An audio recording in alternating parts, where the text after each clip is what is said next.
Puji Tuhan, selamat malam Bapak Ibu yang dikasihi oleh Tuhan Yesus Kristus. Senang sekali malam hari ini kita dapat bertemu lagi lewat renungan malam Sosyanim ini untuk kita sama-sama lagi menyimak setiap kebenaran firman. Namun sebelumnya mari kita tundukkan kepala dan kita akan berdoa. Bapa yang kami panggil dalam nama Tuhan Yesus Kristus, kami bersyukur lagi Tuhan saat malam hari ini kepadamu. Untuk waktu, kesempatan, saat dimana kami dapat bersekutu lagi dengan firman-Mu.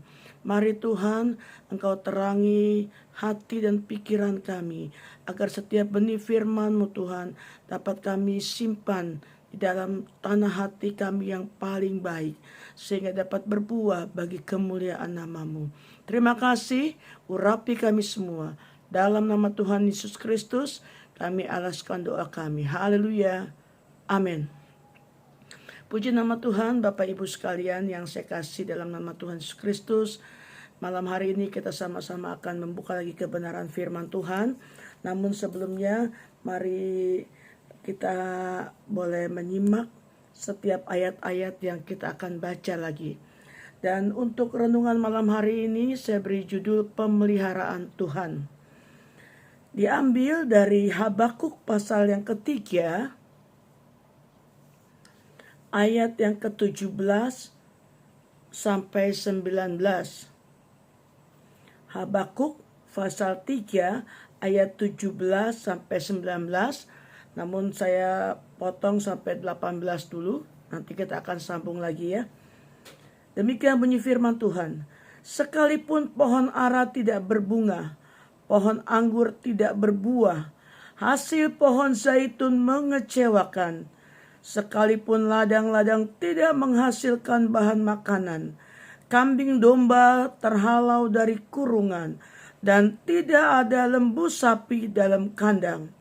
Namun aku akan bersorak-sorak di dalam Tuhan, beria-ria di dalam Allah yang menyelamatkan aku.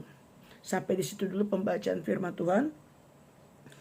Kita sama-sama sudah menyimak setiap ayat yang kita baca tadi, yang dimana dikatakan di sini Habakuk menulis tentang bagaimana keadaan yang tidak seperti diharapkan. Dan ini menjadi doa dari Habakuk yang mengatakan bahwa sekalipun pohon ara tidak berbunga, pohon anggur tidak berbuah, pohon zaitun mengecewakan, sekalipun ladang-ladang tidak menghasilkan bahan makanan, kambing domba terhalau dari kurungan, dan tidak ada lembu sapi dalam kandang. Hal yang kita baca tadi membuat kita mengerti bahwa setiap apa yang dituliskan oleh Nabi Habakuk ini adalah satu doa, satu kerinduan. Sebagai manusia biasa, dikatakan di sini sekalipun pohon ara tidak berbunga. Dengan kata lain, kondisi-kondisi yang dialami secara lahiriah oleh Habakuk itu dia naikkan sebagai bentuk doa kepada Tuhan. Bagaimana dia boleh mengerti bahwa segala sesuatu yang dia harapkan terjadi itu mungkin sangat-sangat mengecewakan. Apa yang kita harapkan, apa yang kita inginkan seringkali tidak sesuai dengan ekspektasi kita. Semuanya itu seringkali menyimpang, bahkan dikatakan melenceng jauh dari apa yang diharapkan. Sebagai manusia normal, mungkin ada kekecewaan, mungkin ada kekhawatiran, mungkin ada ketakutan. Bagaimana kalau kondisi ini terus-menerus terjadi, sehingga tidak bisa dihalangi oleh apapun lagi, tidak bisa dibatasi oleh apapun lagi. Demikianlah yang dikatakan oleh Nabi Habakuk. Tidak ada yang bisa diharapkan, tidak ada bisa yang diimpikan bahwa akan terjadi hal-hal yang baik, hal-hal yang manis seperti yang kita harapkan. Nabi Habakuk jelas mengatakan hal ini. Sekalipun semuanya itu tidak dimilikinya lagi, tidak didapatinya lagi. Bagaimana sikap kita? Bagaimana sikap iman kita kepada Tuhan? Bagaimana sikap hati kita kepada Tuhan? Hari-hari ini mungkin kondisi yang dialami Habakuk sedang terjadi atas kehidupan saudara dan saya. Apakah kita akan menyerah? Apakah kita akan meninggalkan Tuhan? Kita kecewa? Bahkan mungkin kita protes kepada Tuhan. Habakuk mengajarkan begitu banyak hal, begitu banyak contoh-contoh yang dia berikan. Mungkin kita saat-saat ini sedang mengalami masa-masa sukar, masa-masa yang mungkin kita katakan tidak kita harapkan. Kok seperti ini, kok seperti itu, gitu. Tetapi yang Tuhan mau untuk kita mengerti bahwa Tuhan dalam keadaan apapun Dia tetap menyertai kita. Artinya, sekalipun mungkin yang kita hasilkan dari pekerjaan kita, dari apa yang kita perbuat itu tidak seperti yang kita harapkan. Namun satu hal yang harus kita ingat, Tuhan tetap menyertai kita dalam segala apapun. Jadi kalau kita ada di posisi seperti Nabi Habakuk, apakah Tuhan tidak tahu? Tuhan tahu. Apakah Tuhan tidak menyertai? Tuhan tetap menyertai. Namun inilah satu proses yang Tuhan kerjakan atas kehidupan kita. Terlebih orang-orang percaya yang dikasihi Tuhan. Tuhan sedang melatih kita dengan berbagai macam hal. Dengan berbagai macam persoalan-persoalan hidup. Bagaimana kita bergantung penuh kepada Tuhan. Bagaimana kita mengandalkan Tuhan sepenuh hati. Maka dikatakan di ayat 18, namun aku akan bersorak-sorak di dalam Tuhan, beria-ria di dalam Allah yang menyelamatkan aku. Kenapa sikap dari Habakuk ini bisa seperti itu? Karena dia tahu, Habakuk tahu bahwa Tuhan punya 1001 macam cara untuk menolong saudara dan saya. Tuhan punya 1001 macam cara untuk melepaskan kita dari kesesakan, dari keadaan-keadaan yang tidak kita harapkan. Karena apa? Semuanya berjalan.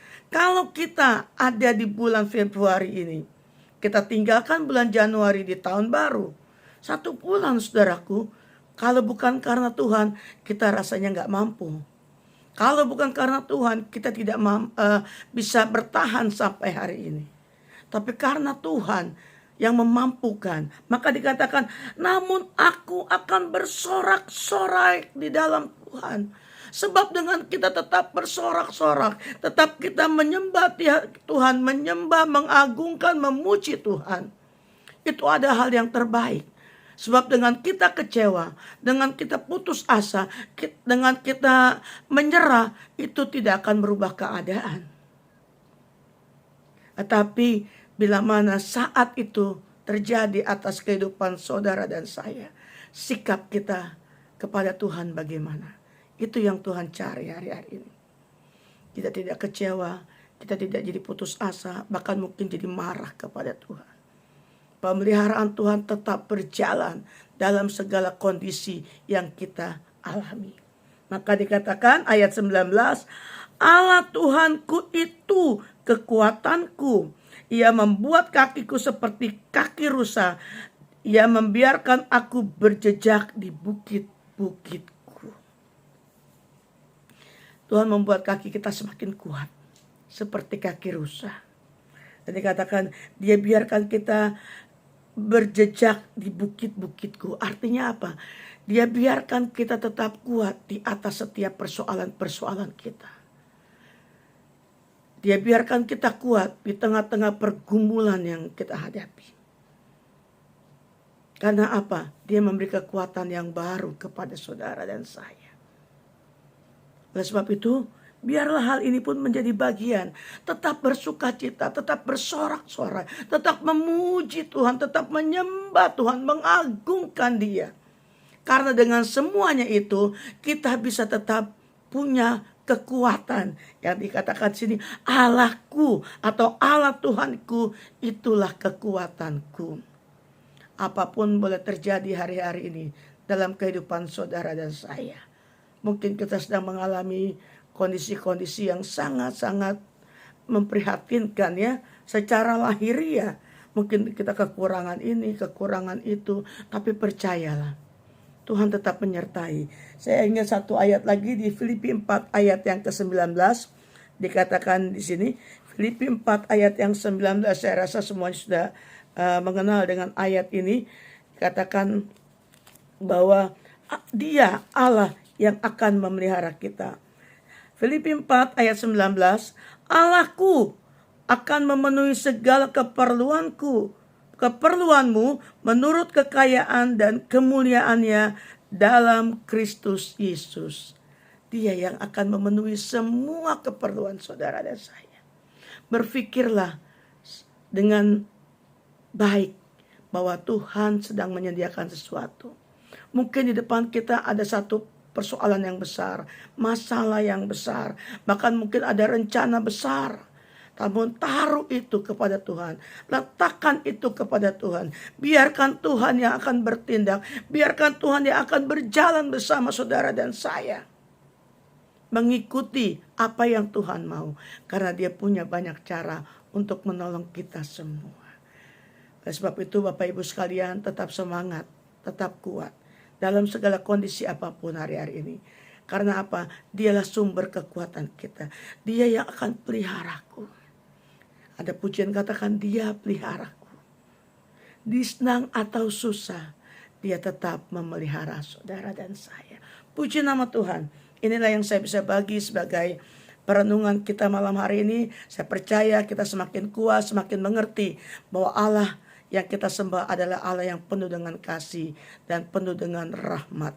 Dia akan memberikan yang terbaik buat saudara dan saya. Puji nama Tuhan. Mari kita tundukkan kepala, kita berdoa. Terima kasih Tuhan Yesus untuk firman-Mu malam hari ini. Meneguhkan kami, menguatkan kami, bahkan menghibur kami di saat-saat mungkin kami dalam kondisi-kondisi yang tidak seperti yang kami harapkan. Mungkin kami sedang mengalami begitu banyak persoalan hidup, tantangan hidup, pergumulan hidup. Tidak sedikit Tuhan air mata kami seringkali kami harus keluarkan karena beratnya kehidupan ini. Namun kami yakin Tuhan, Engkau Allah yang tidak pernah membiarkan kami. Engkau tetap menyertai kami dalam segala keadaan yang kami hadapi.